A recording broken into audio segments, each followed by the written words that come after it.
दानम तु दानेषु अभय, दानों में अभय दान श्रेष्ठ माना गया है।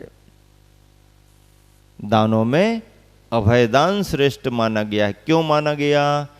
क्योंकि जीव दया का धर्म सबसे बड़ा धर्म है। इस जीव दया में, अहिंसा में सारे धर्म समाहित हो गए। प्रत्येक जीव की रक्षा का भाव होना, जो दिखाई दे रहे हैं उनकी भी रक्षा हो, जो दिखाई नहीं भी दे रहे हैं उनकी भी रक्षा हो। भगवान सभी जीव सुखी रहें। सर्वे भवन्तु सुखिनः, सर्वे सन्तु निरामयः। निरामयः का अर्थ क्या होता? आमय यानी रोग। निरामय निरोगी हों, सभी जीव सुखी हों, सभी जीव स्वस्थ रहें, निरोगी हों, क्योंकि रोग भी एक बहुत बड़ी परेशानी का कारण बनता है। शरीर अस्वस्थ है, सब कुछ अस्वस्थ हो जाएगा। शरीर स्वस्थ है, धर्म ध्यान हो जाएगा, घर परिवार अच्छे से रहेगा। तो सर्वे भवन्तु सुखिनः, सर्वे सन्तु निरामयः, सर्वे भद्राणि पश्यन्तु। भद्र क्षेम कल्याण, सभी का कल्याण देखो। भगवान सभी का कल्याण हो, सभी सुखी रहें, सभी स्वस्थ रहें, सभी का भला हो, सभी का कल्याण हो। किसका भला हो, किसका कल्याण हो? सभी का। सभी में सभी आ गए। सभी में सभी आ गए का मतलब क्या? दार्शनिक दृष्टिकोण से सभी जीवों के प्रति संभाव बहुत बड़ी बात मानी जाती है। हम जैसे साधकों को आचार्य महाराज क्या आदेश देते हैं?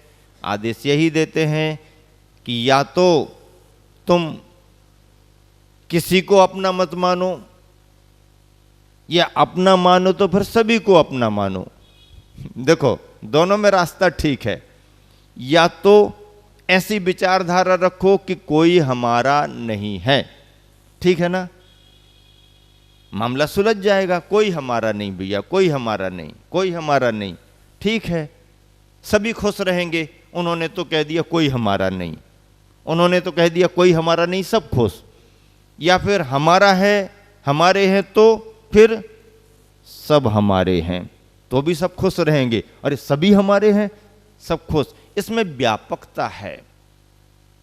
आंख बंद करें तो विचार करो कोई हमारा नहीं है। कोई भी, चाहे आप हो चाहे हम, जब भी आंख बंद करो तो विचार करो कि कोई हमारा नहीं है। और जब भी आंख खोलो और दिखाई देना शुरू करें तो विचार करो सब हमारे हैं, सब हमारे हैं, कोई पराया नहीं है, सब हमारे हैं। ये परिचित हमारा है, ये अपरिचित ये भी हमारा है, ये देसी हमारा है, ये विदेशी हमारा है, ये अमीर ये भी हमारा है, ये गरीब ये भी हमारा है। क्या इसमें लग क्या रहा है? जब हमारा अपना अपनत्व का भाव रखा तो पूरी दुनिया के प्रति अपनत्व का भाव रखो। क्या हमारा, क्या तुम्हारा, क्या पराया? सृष्टि है तो सारी सृष्टि हमारी है।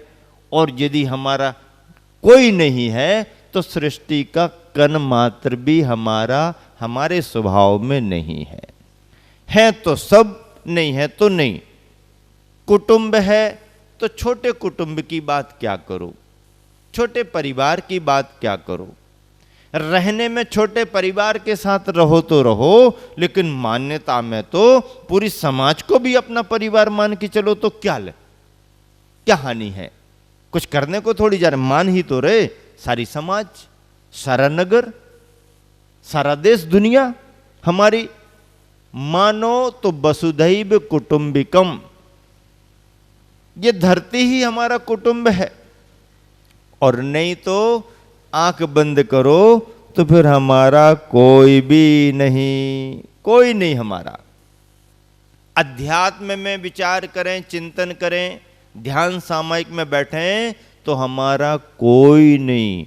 बाहर वाले तो हमारे नहीं, जो हमारी जीवात्मा से जुड़ा हुआ शरीर वो भी हमारा नहीं।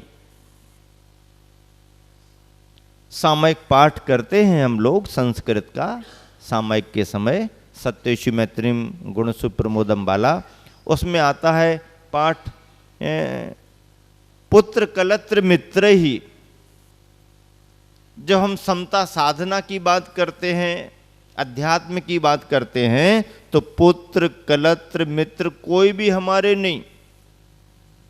लेकिन आचार्य श्री इस पाठ को पढ़ते पढ़ते कभी कभी क्या पाठ पढ़ देते हैं, शिष्य गुरु प्रपंचई। ये शिष्य और गुरु के संबंध भी अध्यात्म की दृष्टि से है ही नहीं, ये तो व्यवहार की दृष्टि से है। जब सामयिक में बैठते हैं तो संग संग में रहो, हम अपने में हैं। और जब शरीर को ही सामयिक में अपना नहीं माना तो संग को अपना मान के कहां बैठेंगे। जब आंख खोलेंगे, प्रवृत्ति करेंगे तो संग को संरक्षण देंगे, मार्गदर्शन देंगे। लेकिन आंख बंद करेंगे तो फिर संग तो संग, शरीर को भी क्या लेना देना। तीर्थों की यात्रा करते करते एक जगह बड़ा विस्मय हुआ मुझे। महाराष्ट्र में मांगी तुंगी की वंदना करने के लिए पहुंचे और मांगी तुंगी के पहाड़ पर जब सीढ़ियां चढ़ते चढ़ते चढ़ते चढ़ते पहुंचे तो एक दीवार में मुनि महाराज जी की मुद्रा बनी हुई है। और मुनि महाराज जी की मुद्रा बनी, लेकिन चेहरा दिखाई नहीं दे रहा, हाथ दिखाई नहीं दे रहे, पीछे से पीठ दिखाई दे रही। अरे भाई ये क्या मुद्रा है। मुनि महाराज जी बैठे हैं। कहा जाता है कृष्ण जी के भाई जो बलभद्र थे वो मुनि बने थे, तो बलभद्र ने आकर के जो तपस्या की थी उसका कथानक याद करके जिस शिल्पी ने या जिसने भी बनवाया ऐसा बना दिया कि वो दीवार की तरफ मुंह किए हुए बैठे हैं। अरे आंख बंद कर लो तो फिर क्या, आंख बंद कर लो तो क्या। लेकिन आंख बंद करने का सिद्धांत तो उनको मालूम था कि आंख बंद करेंगे तो अपने आप दीवार खड़ी हो जाएगी। लेकिन आंख कब खुल जाए कोई पता नहीं, आंख कब खुल जाए कोई पता नहीं।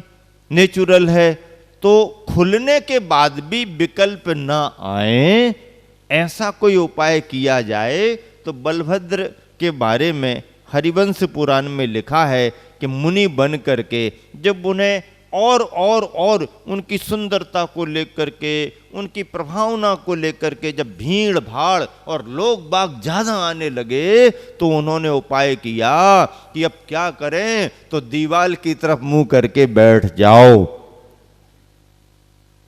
और उन्होंने उस तरह की साधना की, उस कथा का आधार बना करके वहां पर भित्ति चित्र बनाया गया है।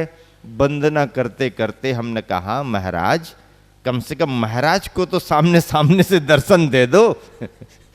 गृहस्थों को सामने से दर्शन ना दो तो बात जमेगी, लेकिन महाराज को तो कम से कम सामने सामने दर्शन दे दो।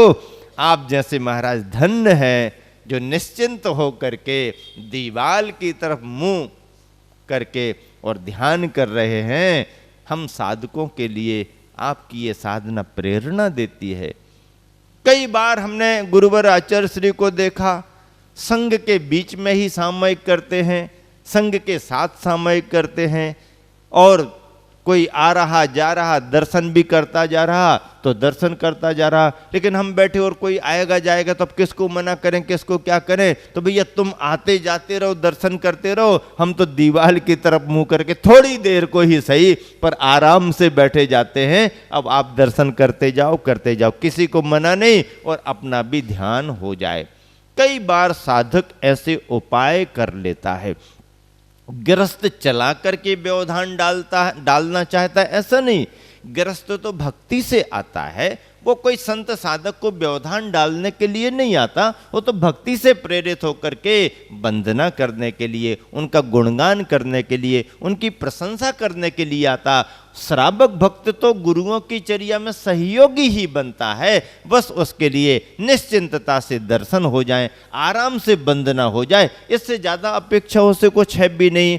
कोई भी गृहस्थ किसी त्यागी की चर्या में व्यवधान डालने के भाव से नहीं आता, लेकिन भक्ति में भी कभी कभी त्यागी वृत्तियों के उनकी चर्या में कुछ प्रतिकूलता भी लगने लगती है। अरे यार, अब कितनी बार, अब बहुत समय हो गया, थोड़ा तो स्वाध्याय, थोड़ी तो साधना, थोड़ा तो निश्चिंतता, ऐसा त्यागी स्वयं थोड़ा सा समझ करके अपना करता है, लेकिन श्रावक तो अपने भावों से अनुकूलता ही प्रदान करना चाहता है और उसकी भावना उस भक्त श्रावक को पुण्यार्जन का कारण बनती है। कोई त्यागी भी किसी को दर्शन देना नहीं चाहता, ऐसी बात भी नहीं है। त्यागी भी चाहता है खूब श्रावक दर्शन करें, जिन मुद्रा की प्रभावना बढ़ाएं, जिन मुद्रा से प्रभावित हों, पंचम काल के अंत समय तक इस मुनि मुद्रा की प्रभावना होती रहे। जब एक मान्यता समाज में बढ़ने लगी कि मुनि होते ही नहीं है, पंचम काल में मुनि होंगे ही नहीं,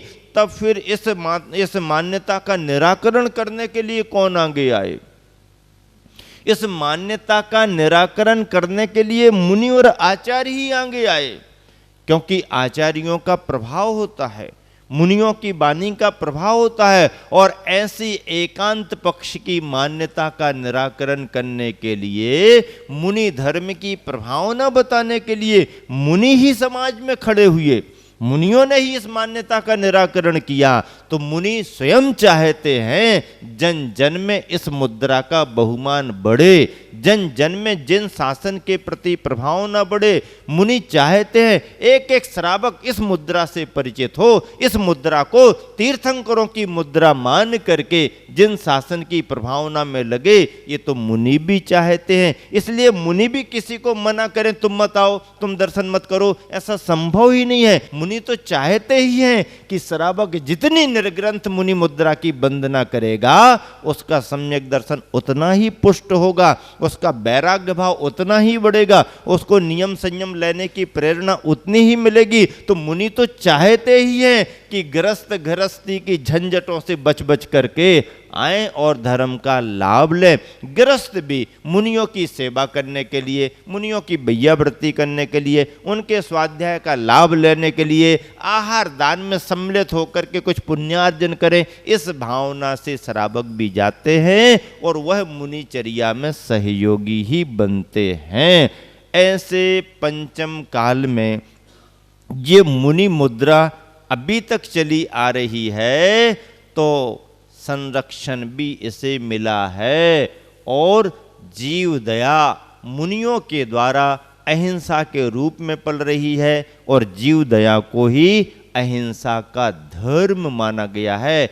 ऐसा अहिंसा का धर्म जीव दया के रूप में मुनियों से श्रेष्ठतम रूप में पाला जाता है और गृहस्थ उसका अनुकरण करते हैं। वह भी अहिंसा को ध्यान में रख करके अपनी चर्या को करते हैं।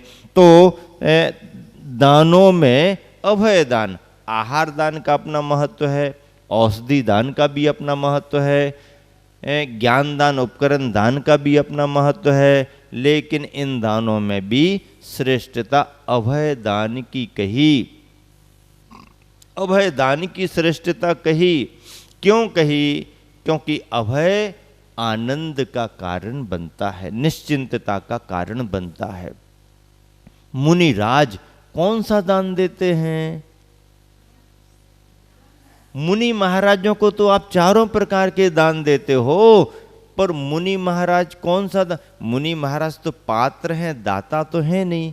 जो दाता होता है वो दान देता है, मुनि महाराज तो स्वयं में पात्र हैं। अब पात्र यदि हैं तो वो दाता कैसे बनेंगे, क्या दान देंगे? मुनियों को भी कहा है कि मुनि भी निरंतर ज्ञान दान देते रहते हैं, मार्गदर्शन देते रहते हैं, मोक्ष मार्ग का रास्ता बतलाते हैं, जिन वाणी का उपदेश देते हैं, तो ज्ञानदान भी देते रहते हैं और जीवों की रक्षा करने के कारण समस्त जीवों पर अभय दान भी देते हैं। मुनियों का जो कल्याण की भावना करने के रूप में हाथ उठ करके आशीर्वाद देता है, ये अभय की मुद्रा मानी जाती। निश्चिंत रहो, चिंता मत करो, हमारा आशीर्वाद है, तुम्हारा भला ही होगा, ऐसा भाव करके जो मुनि महाराज करुणा भाव से प्रेरित होकर के गृहस्थ के नमस्कार करने पर, नमोस्तु करने पर जो हाथ उठा करके आशीर्वाद देते, ये अभय की मुद्रा मानी जाती है।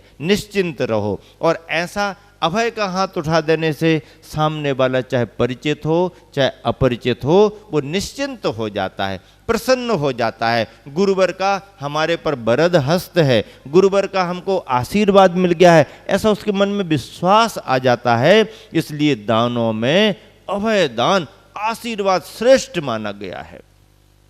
अभयदान के रूप में मुनियों का आशीर्वाद, अभयदान तो है गृहस्थों के द्वारा जो धर्मशालाएं बनाई जाती हैं, वसतिकाएं बनाई जाती हैं, ये श्रेष्ठ मानेंगे।